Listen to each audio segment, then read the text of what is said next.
അഷ്ടൈശ്വര്യങ്ങൾ.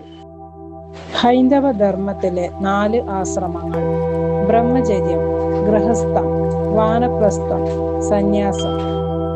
ഇവയിൽ രണ്ടാമത്തെ തലമായ ഗൃഹസ്ഥാശ്രമത്തിൽ ഉണ്ടായിരിക്കേണ്ടത് എന്ന് പറയപ്പെടുന്ന 8 ഗുണങ്ങളാണ്, അതായത് നേട്ടങ്ങളാണ് അഷ്ട ഐശ്വര്യങ്ങൾ. ധനം, ധാന്യം, സന്താനം, ജയം, ധൈര്യം, ആയുധം, വാഹനം, രാജ്യം. ഈ ഐശ്വര്യങ്ങൾക്ക് നിദാനമായ 8 ദേവതകൾ അഥവാ അഷ്ടലക്ഷ്മികൾ കൂടിയുണ്ട്. ആദിലക്ഷ്മി, ധനലക്ഷ്മി, ധാന്യലക്ഷ്മി, ഗജലക്ഷ്മി, സന്താനലക്ഷ്മി, ധൈര്യലക്ഷ്മി, വിജയലക്ഷ്മി, വിദ്യാലക്ഷ്മി.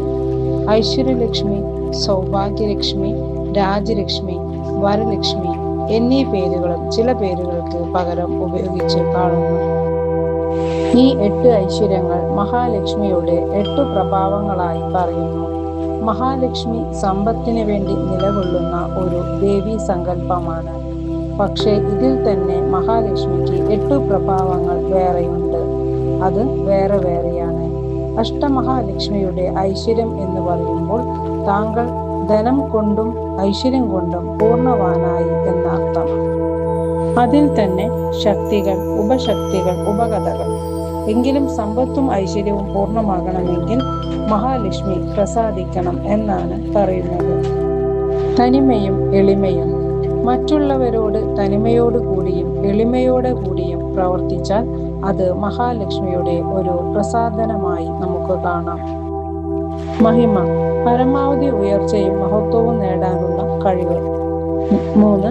ഗരിമ, ആദിക്കും വർധന പ്രഭാവം, വ്യക്തിപ്രസാദനം, വ്യക്തിത്വത്തിന്റെ പ്രകാശനം.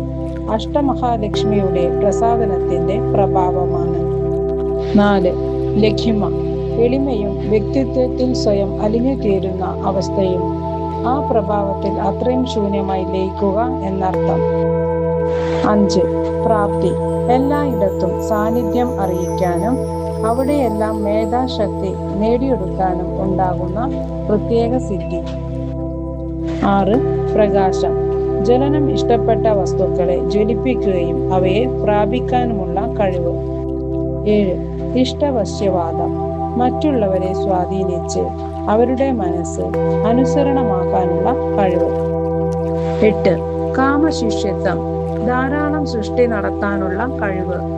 ഇവിടെ സൃഷ്ടി എന്നുള്ളത് കൊണ്ട് ഉദ്ദേശിക്കുന്നത് അനന്തമായ രീതിയിൽ, സംതൃപ്തമായ രീതിയിൽ ലൈംഗിക ബന്ധത്തിൽ ഏർപ്പെടാനുള്ള സമൃദ്ധി ലഭിക്കുന്നു.